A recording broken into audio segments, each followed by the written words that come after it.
welcome back to AmandaMuse. Today I want to talk to you guys about what our sleep schedule looks like, being that we bed share, we co-sleep, whatever term you want to use, and of course we're breastfeeding. I'm sure this schedule will resemble a lot of what yours are like, but I thought I would just throw this out there because I remember there was a point when Esmé was probably between like 4 and 5 months where I started to become somewhat obsessed with a sleep schedule and trying to figure out what worked for us, but really being desperate to get her to sleep simply because I felt like I wasn't rested very much and I was really sleep deprived. Here's what it looks like for us now that Esmé is about 9.5 months old. Esmé goes to sleep around 7 p.m. We'll wake up for the day around 7:30 a.m. She does not sleep through the night yet. She has never slept through the night. It's just not her approach. I mean, even when the first few months we had her in a bassinet and then we tried her out in the crib, she still didn't sleep through the night. It's a short-term thing. She will not be like this forever, so I can carry on. It's about around 7, and then anywhere between 45 minutes to an hour and a half after she's gone down, she will squeak a little bit, and I will have to go in the room and just breastfeed her back to sleep. Very simple. She does not fully wake up. She's just kind of groggy in her bed. Sometimes she's actually sat up and kind of moved positions, or she's crawling or practicing some move that she's learned in the day. And then she gets a little disoriented and a little bit upset. So really what I'm going in there for is essentially to just comfort her back to sleep. So she will do that until about the time I go to bed, which is about, somewhere between 10 and 11 p.m.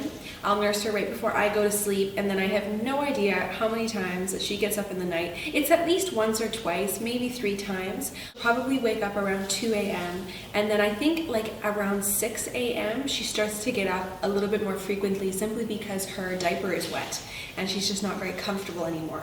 I don't really know how many times in the night. I'm tempted to some point like look at the clock and write down when she's woken up, but then that would just wake me up and I can't be bothered. And around 7:30, we're up for the day. Maybe we'll have her breakfast, around like 7:30, 8 o'clock, depending what time we crawl out of bed. And by 9 o'clock, I'm starting to see signs of her being tired. The eye rubbing, her demeanor gets a little bit cranky. She's just not as happy-go-lucky as she usually is. So anywhere between 9:30, I start to see these signs, and once I start to see the first or second eye rub, I scoop her up, we change a diaper, and then we lay down in the bed together. I nurse her down. Generally she'll fall asleep on the breast, which I am completely okay with.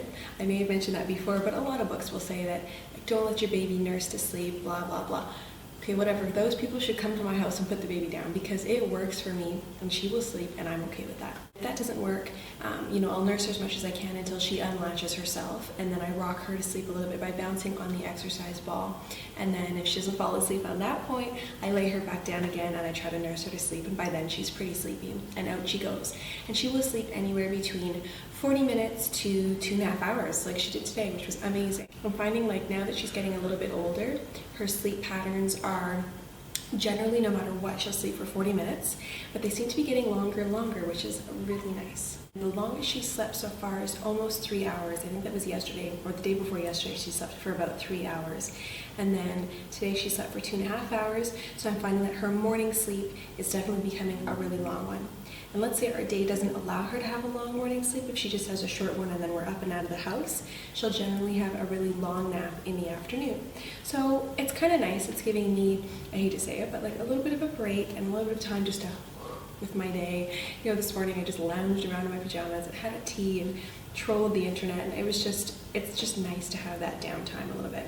That tends to be our morning sleep routine. So we'll sleep in the morning around 9:30, and then depending how long that nap is, she'll go down anywhere between 1 and 2. She just fell asleep now and it's 3, but if you figure she woke up around 12, was awake for 3 hours, and now she's back down at 3. She'll most likely only sleep for about 45 minutes this afternoon because she had such a long sleep this morning. Since we are bed sharing, she is sleeping in the bed with me, and we've moved the mattress to the floor to avoid any extra bumps on her head, and we've put these big foam squares around the bed. So I have the bed sort of in the corner of the room, so we have like the 2 walls on half of the bed, and then the other 2 sides are just, they've got foam squares on the ground there. She's fallen off the bed once or twice, but not in her sleep, more so in the morning when she wakes up and I'm still just coming to off the side of the bed. Of course, it's a shock to her, but at least with the foam squares there, we eliminate too many bruises on that beautiful head of hers. For the nighttime routine, when we do start to get ready for bed, because it's nighttime and I really want her to wind down, generally she'll have dinner around 6 o'clock, and then that's kind of like a 20-minute affair. And then once she's done that, I let her play for a little bit, and then by 6:40, she's in the tub, winding down, and then we sit down, her and I, in the bed, and we read a story or two. And then by then it's about 7 o'clock and we lay down to nurse.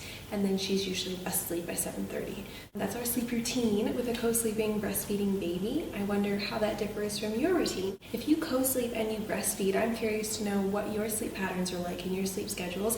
I'd love to hear about it. If you want to leave a comment below.